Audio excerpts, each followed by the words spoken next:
Why can no one copy Sorrentino? Why is his style so recognizable? How his cinematography feels so natural? Paolo Sorrentino has acquired one of the most peculiar views of contemporary cinema.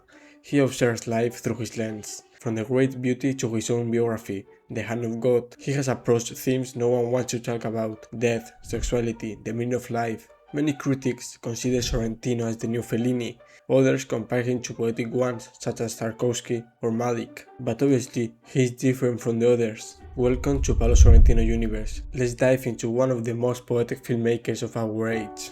Sorrentino's best quality is to engage high philosophical questions inside his films. The inevitability of death is always a main topic. In The Hand of God, his autobiography, he faced the death of his parent when he was just 17 years old. Sorrentino finds interesting playing with the religion.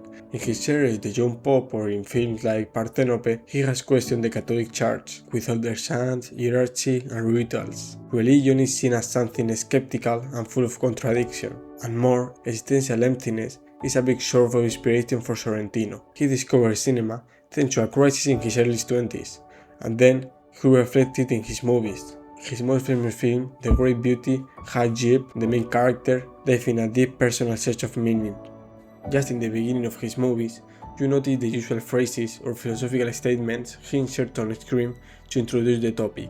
Many critics, for example, saw The Great Beauty as a spiritual successor to La Dolce Vita, but Sorrentino has molded it with his hands. The film starts quoting a phrase from a novel by Luis Ferdinand Céline, and after that he shows the travel of Jeep Gambardella, played by Tony Servillo, in a Roman society, like a continuation of the phrase. Sorrentino is clearly on the poetic cinema branch, because of the importance he gives to image rather than plot, creating visual masterpiece. Furthermore, almost every of his films are edited by a meticulous rhythm, from complete chaos to the most absolute silence.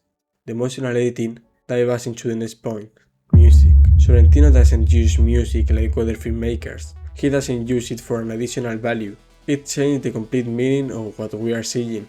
By contrast, the meaning is reversed. In The Great Beauty, you can see the parties in the street of Rome, and just in the front, a church. Silence have the same importance of music. Abruptly cuts, no silence and isolate sounds, making silence part of the rhythm. Sorrentino also enjoys playing with music.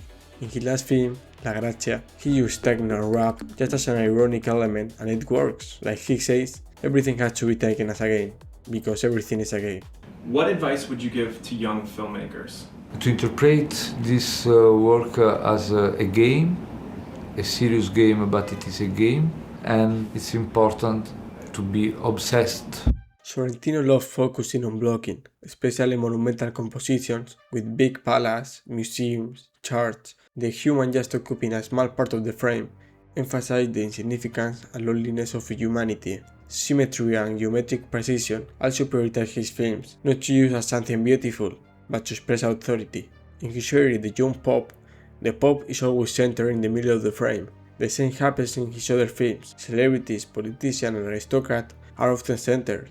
The cinematography also loves camera movements. The smooth movement of the camera rides horizontally and vertically, all with a perfect deep background that involves the character. Many people consider Sorrentino's cinema absurd. Yes, it's in a way strange. He explained that he's just sharing life's absurdity itself. The queer situations are a revolution of reality that destroys clichés. When he puts cardinals or politicians talking about rap or cooking, he humanizes it, lowering people's belief that they are superior.